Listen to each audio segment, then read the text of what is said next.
আসসালামু আলাইকুম। তোমরা সবাই কেমন আছো? আল্লাহর অশেষ রহমতে আমরা সবাই ভালো আছি। তো আজকে কিন্তু অনেক রাত্রিবেলা ভিডিওটি শুরু করছি। তো তোমরা অনেকে ভিডিও দেখো কিন্তু লাইক, কমেন্ট, শেয়ার, সাবস্ক্রাইব কেউ করো না। আমার এটা নতুন চ্যানেল, তোমরা সবাই একটু পাশে থেকো, সাপোর্ট করো, কমেন্ট করো, লাইক করো। তো আজকে তোমাদের কাছে একটা রান্না শেয়ার করব। এখানে 1 কিলো গরুর মাংস আছে এবং এখানে 1 কিলো পোলার চাল আছে, আদা, রসুন, খানিকটা পেঁয়াজ কুচি আর বিরিয়ানি মশলা। তো দেখতে পারতেছো এখানে গরম মশলা এবং পেঁয়াজ দিয়ে ভালো করে কষিয়ে নিছি এবং এখানে আদা রসুনও কিন্তু অ্যাড করে দিব। আদা রসুন দিয়ে অনেকক্ষণ কষিয়ে নেব। আর আজকে আমি একদম ঘরোয়া মশলা দিয়ে বিরিয়ানি রান্না করব। আর হলুদ মরিচ ছাড়া কিভাবে সুন্দর কালার আসে সেই সিক্রেটটাও তোমাদের দেখিয়ে দেব। এখানে টক দইয়ের ভিতরে আমি বিরিয়ানির মশলাটা মিক্স করে নিব এবং এইখানে কিন্তু আমার মশলা কষানো শেষ, আদা রসুন পেঁয়াজ গরম মশলা। এখন এইখানে আমি টক দই দিয়ে বিরিয়ানির মশলাটা মিক্স করে রাখছি, এটা দিয়ে দিব। আমার কিন্তু ভালোভাবে মশলা কষানো শেষ, দেখতে পাচ্ছেন মশলার উপরে কিন্তু তেল ভেসে উঠছে। তো এখন আমি গরুর মাংসগুলো দিয়ে দেব। গরুর মাংস দিয়ে ভালো করে কষিয়ে নেব। তো বন্ধুরা দেখতে পাচ্ছেন আমার মাংস থেকে কিন্তু অলরেডি পানি ছেড়ে দিচ্ছি। আর আমি এই পানি দিয়ে কিন্তু মাংসটা একদম নরম করে নেব। আর কিন্তু আমি কোনো রকম পানি ব্যবহার করব না এর ভিতরে। অল্প আজে এটা আমি আস্তে আস্তে কষাই সফট করে নেব। ফু দাও। তো দেখতে পারতেছেন রায়হান কিন্তু হোমমেড KFC নিয়ে বসে পড়ছে। এইমাত্র বানাইছি, এই কারণে গরম, ও ধরতে পারতেছে না হাত দিয়ে। প্রথমে একটা ভাইজা আগে রায়হানকে দিছি, ধরতে পারতেছে না, গরম বাবা, গরম। এই যে আজকে প্রথমবার দেখতেছি আমার আব্বু KFC খাইতেছে।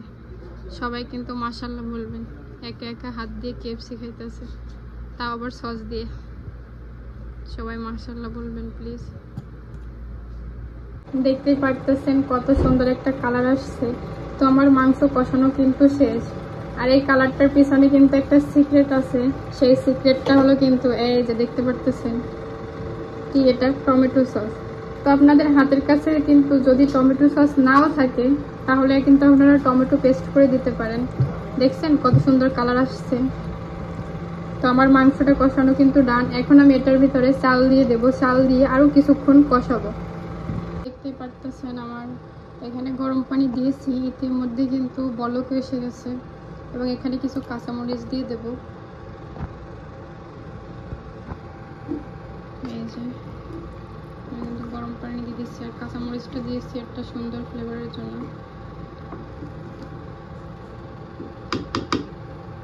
এখন আমি পুরো দমে জাল দিয়ে এটা তারপরে দমে বসাই দেব।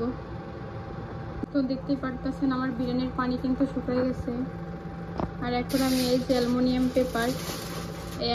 পেপার দিয়ে ঢাইকে একদম পুরো ভাপে রেখে দেবো কিছুক্ষণ। দেখতে পারতেছেন অ্যালুমিনিয়াম পেপার দিয়ে আমি কিন্তু ভাপে রেখে দিচ্ছি উপরে আর একটা ঢাকনা দিয়ে। আপনাদের কাছে অ্যালুমিনিয়াম পেপার না থাকলেও সমস্যা নাই, ভালো ঢাকনা যেটা হাঁড়ির সাথে অ্যাডজাস্ট হয় ওইটা দিয়ে কিন্তু ভাপে বসাই দেবেন।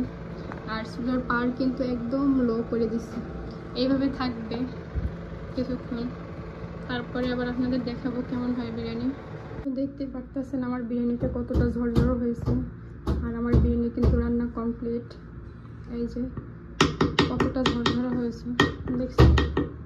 আর এদিকটাতে কিন্তু সালাডও কেটে নিয়েছি, এই যে অল্প করে নিয়েছি সালাদ কেটে।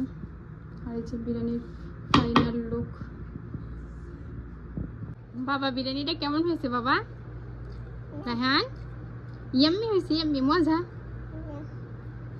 মজা হয় না? না, আমার বাবা বলতেছে মজা হয়েছে, অনেক মজা হয়েছে, অনেক মজা। রায়হান তোমার আব্বু খেয়ে বলতেছে তো অনেক মজা হয়েছে, একদম হোটেলের মতো হয়েছে।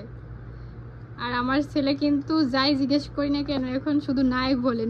দেখেন খাইতেছে, 2টা বাটি নিয়ে বসছে, আমারটাও নিয়ে গেছে।